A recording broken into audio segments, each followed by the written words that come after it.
Hello everyone. आइए समझते हैं यूएस के इलेक्शन की वर्किंग को। यूएसए में इलेक्शंस हाल में ही कंप्लीट हुए हैं, काउंटिंग अभी भी चल रही है। तो आइए तब तक समझते हैं कि कैसे होता है यूएसए में election in best and fastest way we can. Now USA का इलेक्शन हमको इतना मैटर क्यों करता है? अब यूएसए का इलेक्शन हम 7 समंदर पार बैठे लोगों को क्यों मैटर करता है?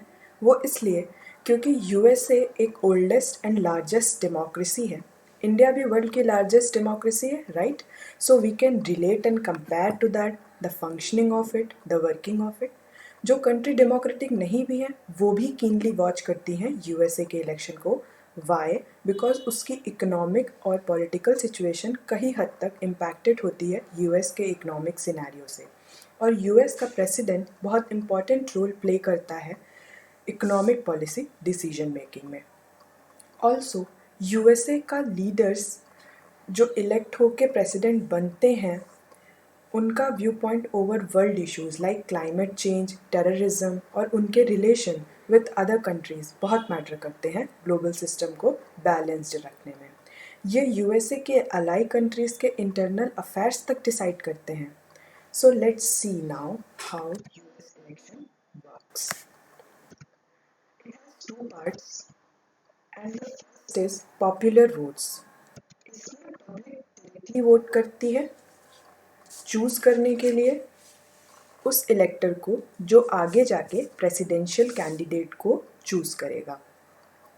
सो इनडायरेक्टली पब्लिक अपनी चॉइस फॉर द प्रेसिडेंट बता पाती है इस पॉपुलर वोट के थ्रू।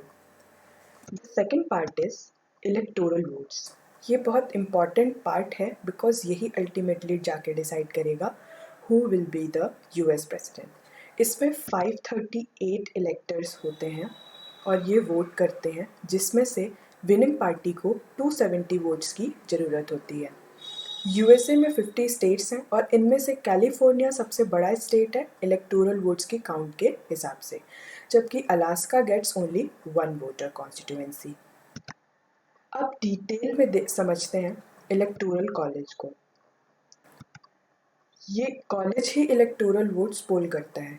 जो हमने अभी देखा इलेक्टोरल वोट्स क्या होते हैं, जो सेकंड पार्ट है यूएस के इलेक्शन सिस्टम ऑफ वोटिंग का, तो ये डिसाइड होता है इलेक्टोरल कॉलेज से। हर स्टेट डिवाइडेड होता है नंबर ऑफ इलेक्टोरल वोट्स में। ये नंबर डिसाइड करती है उस स्टेट की population. Now population number census के हिसाब से डिसाइड होते हैं जो कि हर 10 साल में आता है। एक इलेक्टर का सिग्निफिकेंस एक वोट के बराबर होता है विनर कैंडिडेट को डिसाइड करने में। नाउ इसमें जो पार्टी मेजॉरिटी वोट अर्न करती है, विच मीन्स अगर किसी स्टेट का वोट काउंट 50 है और किसी पार्टी ने 25 या 26 वोट अर्न किए हैं तो पूरे 50 इलेक्टोरल वोट्स उसी के हो जाएंगे। This is what I mean by writing as winning majority gets all the vote. और इसका ये भी मतलब होता है कि that parties candidate will get 50 out of 270 to become US president. Now और डिटेल में देख लेते हैं। कभी कभी लोग पॉपुलर वोट जीतने के बाद भी प्रेसिडेंट नहीं बन पाते, जैसे लास्ट टाइम हिलारी क्लिंटन के साथ हुआ था। वो इसलिए क्योंकि electoral college ultimately decides winning margin as I have already said. So जो बिग स्टेट्स हैं पॉपुलेशन वाइज उनकी वोट काउंट हाई होती है, तो कोई पार्टी अगर कुछ बिग स्टेट्स में अपनी जगह सिक्योर कर ले जाती है तो विनिंग के चांसेस बढ़ जाते हैं डिस्पाइट गिवन दैट उसका पॉपुलर वोट काउंट छोटे छोटे स्टेट्स में कम हो। So that's why electoral votes dominate popular votes sometimes. Now this electoral college has 538 members. तो ये जो 538 इलेक्टर्स होते हैं वो 100 सीनेटर्स एंड 438 रिप्रेजेंटेटिव्स को इंक्लूड करते हैं। ये सीनेटर्स सिंपल टर्म्स में अगर समझें तो इंडिया के रेफरेंस में राज्यसभा के मेंबर जैसे होते हैं और जो रिप्रेजेंटेटिव्स होते हैं वो लोकसभा के मेंबर्स जैसे होते हैं।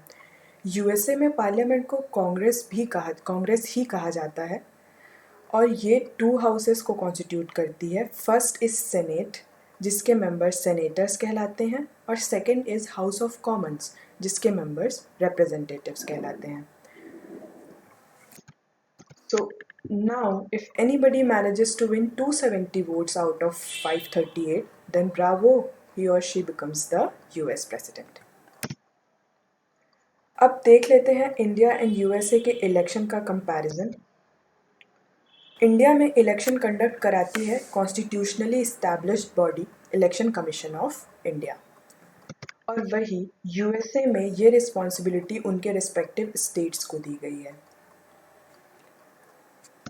इंडिया का presidential election system proportional representation पे बेस्ड है, जिसमें पार्टी मेंबर्स के प्रोपोर्शन के हिसाब से वोटिंग होती है, जबकि यूएस में लिस्ट सिस्टम है. ये सिस्टम भी कुछ कहीं हद तक प्रोपोर्शनल रिप्रेजेंटेटिव्स के सिमिलर ही है, जिसमें इनडायरेक्टली वोटिंग होती है, बट कैंडिडेट की लिस्ट पार्टी ऑलरेडी फिक्स कर चुकी होती है और अलॉटमेंट वो अपने अकॉर्डिंग करती है, in contrast to proportional representation जिसमें वोट्स के प्रोपोर्शन के हिसाब से अलॉटमेंट होता है.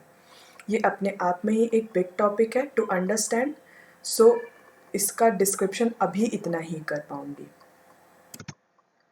अब इंडिया का जो इलेक्टोरल कॉलेज होता है प्रेसिडेंशियल इलेक्शन के लिए, वो कंसिस्ट करता है मेंबर्स ऑफ पार्लियामेंट, जिसमें लोकसभा और राज्यसभा दोनों के मेंबर्स होते हैं, और in addition member of legislative assemblies. ये मेंबर ऑफ लेजिस्लेटिव असेंबली, जिन्हें हम विधानसभा के मेंबर्स भी कहते हैं, ये भी इलेक्टोरल कॉलेज में इंक्लूडेड होती हैं. जबकि हमने अभी यूएस के इलेक्टोरल कॉलेज को देखा है, उसमें सिर्फ रिप्रेजेंटेटिव्स और सीनेटर्स होते हैं. नाउ इंडिया का जो प्रेसिडेंट है वो एक टिट्युलर हेड ही होता है, जिसे हिंदी में हम मिट्टी का महादेव भी कहते हैं. So Indian president is head of the state only, while USA का प्रेसिडेंट बहुत इम्पॉर्टेंट पर्सनैलिटी होता है पॉलिटिकली, इंटरनेशनली एंड इकोनॉमिकली. ये हेड होता है बोथ गवर्नमेंट एंड स्टेट का. Thank you for watching it.